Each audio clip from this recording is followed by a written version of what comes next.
Vale, ya estamos de vuelta. Hemos podido escuchar como Beatriz ha estado contándonos la historia de Juan, en el que se anuncia, no sé si habéis escuchado, que se anuncia, está Jesús cenando con sus discípulos, en la noche en la que justamente Jesús cena con sus discípulos, y en esa cena justamente anuncia que alguien lo iba a traicionar.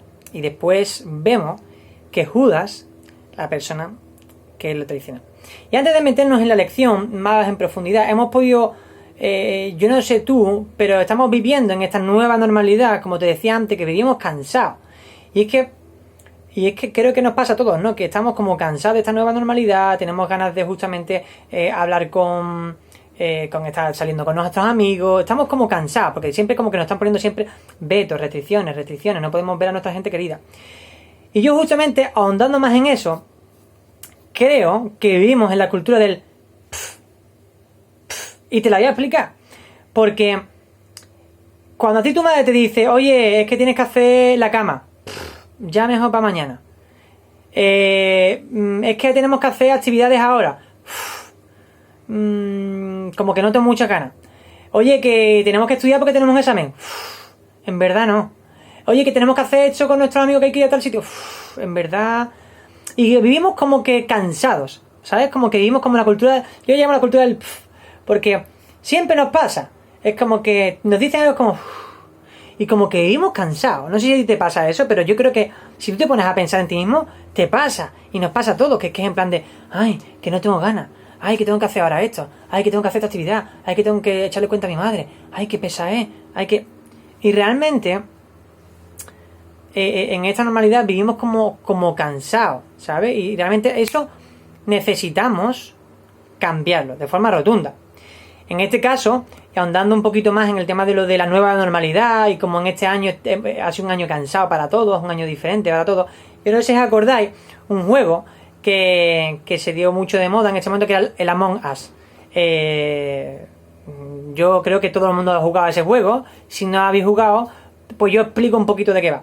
En este caso te conectabas con otros amigos tuyos, jugadores, y en este caso lo que se hacía era, habían de entre esas personas, uno de ellos que era un traidor, y tú no sabías quién era. Entonces empezabas a jugar, había unas misiones, tenías como que seguir como una serie de objetivos, y entre esos momentos, si el traidor de entre ellos venía, podía como matarte, ¿no? En este caso de ese iba el juego, ¿no?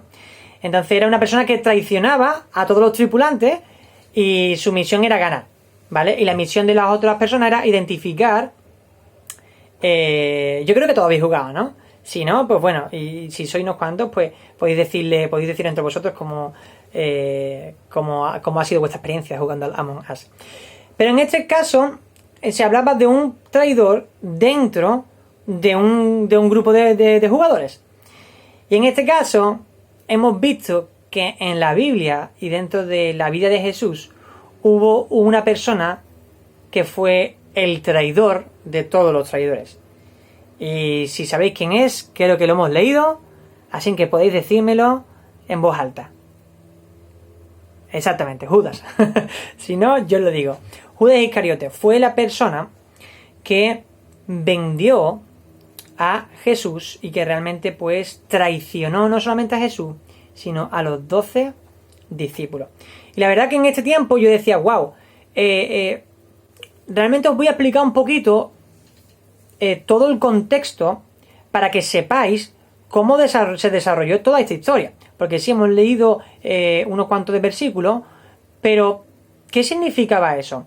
En ese tiempo, Jesús y sus discípulos llevaban durante 3 años andando y caminando con Jesús.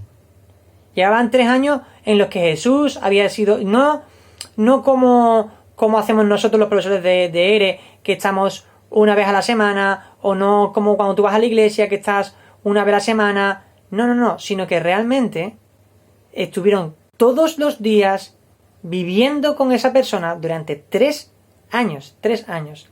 3 años donde Jesús realmente estuvo invirtiendo en esas 12 personas, dentro de los cuales estaba Judas. Entonces, eso a mí me hace un poco como, wow, Judas, Dios sabía, o sea, Jesús, que era Dios hecho hombre, sabía que Judas le iba a traicionar, pero aún así invirtió en él 3 años de su vida. Y es más, no solamente que Jesús invirtiera 3 años de su vida en Judas, sino que realmente Judas caminó con él durante 3 años. Y eso a mí me hace pensar, ¿no? Digo, wow.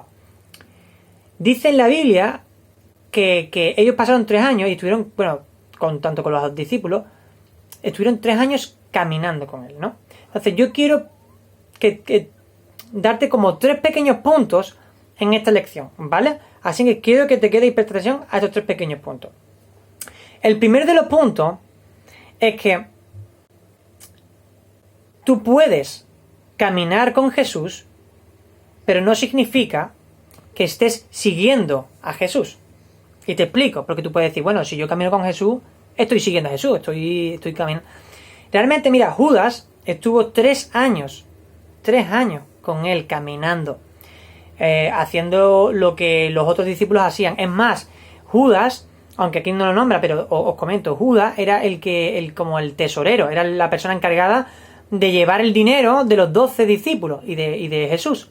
Era la persona que compraba, era la persona que estaba a cargo del dinero.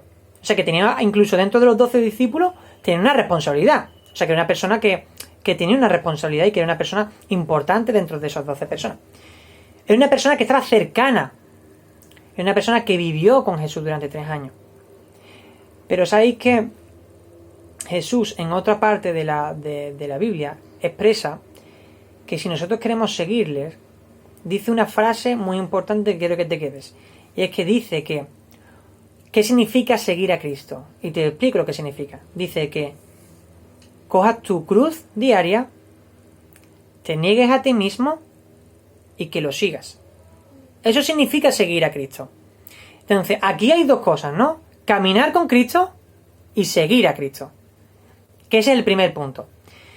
Vemos, ¿no? Como Judas, sí, realmente él tenía tenía un papel importante, tenía la bolsa, estuvo caminando con Jesús, vio todos los milagros que hizo Jesús, al igual que los vio Pedro, que los vio Juan, todos esos milagros. O sea, estuvo 3 años con Jesús, viendo todo lo que hicieron juntos. Pero ¿sabes qué? Él de forma interna no se negó a sí mismo, no cogió su propia cruz y no siguió a Jesús. Sí, lo veía. Al igual que quizá muchas veces nosotros podemos ir a la iglesia. Podemos decir, oye, pues yo puedo ir a la iglesia todos los domingos. Incluso puedo ir hasta puedo hacer una oración. Puedo hacer una oración después de comer. Hago una oración, Dios mío, bendigo estos alimentos a los que no tienen. Pero a veces lo hacemos todo de forma mecánica. Pero si lo hacemos de forma mecánica, estamos haciendo lo mismo que Judas hizo con Jesús. Seguirle de forma mecánica. Pero realmente, o caminar con él de forma mecánica. Pero no seguirle. Seguirle representa algo más.